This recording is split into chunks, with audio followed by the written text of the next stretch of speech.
కొనిదెల పవన్ కళ్యాణ్ అనే నేను శాసనం ద్వారా నిర్మితమైన భారత రాజ్యాంగం పట్ల నిజమైన విశ్వాసం విధేయత చూపుతానని, భారతదేశ సార్వభౌమాధికారాన్ని సమగ్రతని కాపాడుతానని, ఆంధ్రప్రదేశ్ రాష్ట్ర మంత్రిగా నా కర్తవ్యాలను శ్రద్ధతో అంతఃకరణ శుద్ధితో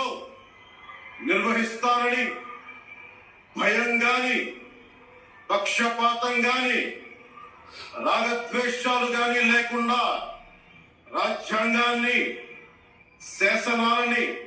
అనుసరించి ప్రజలందరికీ న్యాయం చేకూరుస్తానని దైవ సాక్షిగా ప్రమాణం చేస్తున్నాను. పవన్ కళ్యాణ్ అనే